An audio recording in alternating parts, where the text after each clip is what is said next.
Welcome to Salad with a Side of Fries.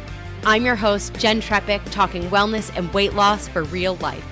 We're here to clear up the myths, misinformation, bad science, and marketing to teach you how to eat and how to cheat. Are you ready? I'm having salad with a side of fries. This week, we're talking about music, and I'm so excited to have this today because so often we talk about the physical elements of health or the mental, emotional, and this one with music really ties both things together. It's such a great example of a tool that is the mind-body connection, right? So we're going to talk about it. Now, you don't have to have a science degree to recognize this, right? Have you ever tried to work out to like a super slow song? Yeah. Right? It's harder, right? Yeah. Or maybe you're driving and you skip songs till you find one that matches your current mood, right? All the time, every time. Yeah, right. For sure. We've all been there. So we know that music impacts us. There's times when we're, that music feels right? So music is really a powerful tool. And one of the interesting things, we'll touch on music with exercise and activity, and then we'll get into music for brain health really quick. But so when it comes to the exercise and activity, there's research to show that our heart rate will increase or decrease to match the beat of the music. So even if you feel like you can't keep a beat or move to the beat of a music, don't worry. Your body will naturally, your heart rate will naturally match the beat of the music. Interesting, Harvard published some research that said this is because sound processing begins in the brainstem. And the brainstem is also the area that controls the rate of the heart and respiration. So our breathing, our heart rate, and the music are all happening in the brainstem. And so what we see with powerful music is that it can increase endurance and help people push through fatigue during a workout. There were some studies that showed even as much as 15% more endurance. So that's pretty noticeable, 15%, Yeah. Well, I with you on the physical benefits and the mental benefits, and I'd even venture to say the brain, body, and spirit. Yes. I mentioned we do church TV. The worship music is so good, and it touches you in a way that I know that my blood flows better. I don't feel any pain. It keeps you younger. Yes.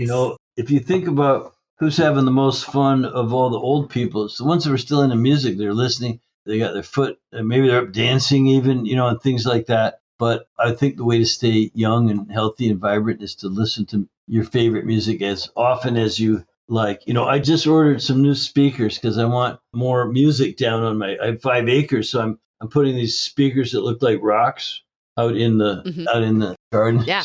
I know those speakers. But by the way, what you're saying is exactly what we're going to talk about, right? Music and brain health and that connection. Yeah. And what we see is that music listening reduces anxiety, reduces blood pressure, improves pain, improves sleep quality, improves mood, mental alertness, and memory.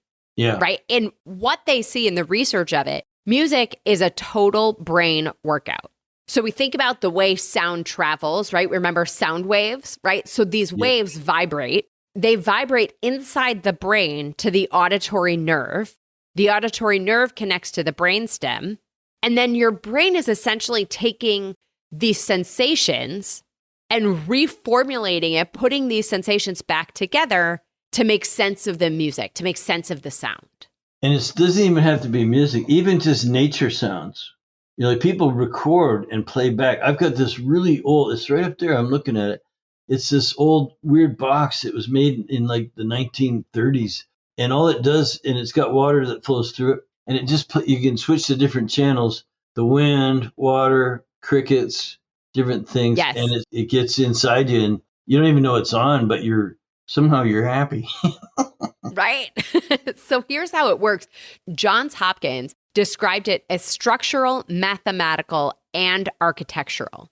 So with regard to aging, music is a really powerful tool for keeping the whole brain engaged. So earlier in 2023, there was an article in Neuroscience News that talked about how MRIs showed music triggering a cascade of neurotransmitters like endorphins and dopamine, which are associated with positive feelings, right? So we see that mood enhancement. And this is likely also why we see the pain relief through music.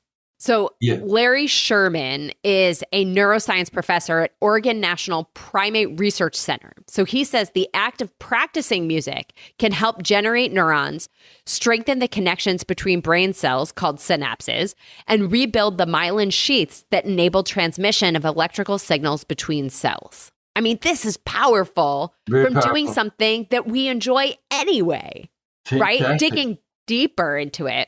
Psychology Today published some research earlier this year also talking about how music may make our brains bigger. So you've heard of gray matter, Yeah. right? I used to have a boss when I worked in hedge funds. I had a boss who would use the phrase gray matter more often, like when yelling at us, but the phrase sticks, and the gray matter is really like the material in the brain. So memory loss is often linked to brain shrinkage or atrophy. And music may help preserve working memory. So a key factor in all of this and the music working as this tool is what's called active listening. So what it means is really making a conscious choice to focus on the music and making an effort to focus on the music, like not being distracted by other stimuli, right? So this isn't background music. It's actually like the activity of focusing on the music. So here are some ways that we can make this easier. Okay. The first piece is a lot of this focuses around like sort of breaking down the elements of music. So first, the instrumentation, right? Can we sit and listen, and how many of the instruments can we identify, right? Can we hear the different sounds? Second, think about the genre of music, right? We might know the artist or the song, but then maybe we can identify some other genres or other pieces that sound like other genres in the same song. The third is noticing technique. So what are the elements of, if there's somebody singing, what's the tone of their voice or the way they're saying certain words, the way they're pronouncing things, when they're breathing, what that phrasing is like, right? So we can notice these little things. You know, maybe you even hear some technique in the way someone's playing an instrument, right? Could you visualize the way they're playing the instrument based on what you're hearing, right? And another easy one is focus on the lyrics, right? Do they rhyme? What's the pattern of the rhyme, right? Are they telling you a story and you're able to follow along the story? Or how are they telling the story? Is it, you know, metaphors and descriptive language? Like we can sort of break down, but all these tools are ways that we can help focus on the music itself. And then the last one here, which might require more of a music degree, but they talk about focusing on the structure of the song. So pop music makes this easy because there's typically like a noticeable chorus, but maybe there's other verses or a bridge or, you know, again, I do think too, the more you're doing this active listening, the more you might notice some of these things. And you could also pay attention, like Reed, like you were saying, to how your body feels when you're listening to different songs. Yeah, I'm an R&B man, so I like to move my feet and, you know, feel the rhythm, and the tempo is very important depending on your mood. Faster if you're doing something, slower maybe if you're chilling out and stuff like that. The other thing you made me think of is being a musician, because that's a whole nother thing, a way of conditioning your brain to, you know, I don't know too many really unhappy musicians. They seem pretty happy, you know, because they're studying and they're getting it. There's a lot to it technically as well as emotion. So the active listening is sort of second to being a musician and actually playing an instrument. Right. Yeah. So, even if you just. That's more powerful for sure. Yeah. We can all play desk drums, right? And when we were kids, we all got little sticks or something. And it was, everybody was together as a community, and it has so many benefits. Yeah. And speaking of kids, by the way, so people tend to stick with the music that they listen to in their teens and 20s. Mm-hmm. So this can actually be easier if you choose songs that you're less familiar with, so that we don't have necessarily as many memory associations with the song, and it actually helps us do the active listening of the music itself versus ending up sort of going down memory lane with a song that we hear. So putting all this together, some things, again, to make it easier: use headphones, maybe close your eyes, try to cut off the distractions. High quality audio helps, like Reed getting all the extra speakers, right? Sing along if you're in a place where you can. And the more you train your ear the more you're going to notice all of these things. Right. So how often do we have to do it? There was research that showed improvements in gray matter volume with 6 months of active listening. So we want to do it regularly. We want to make it part of our routines, part of our habits, and let it improve our cognitive function, potentially even slow or reverse cognitive decline.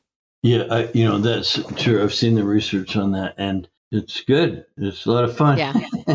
I love this stuff. I think, the research like this and looking at these kinds of tools, I think it's really powerful.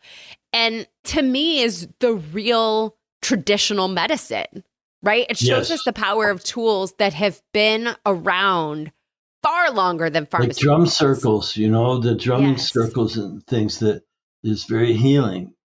Yeah, like archaeologists have found flutes and instruments. Like there was like hieroglyphics, right? They see people playing instruments and music. So music for brain health, but make it active listening, unless that is, of course, if you're playing an instrument.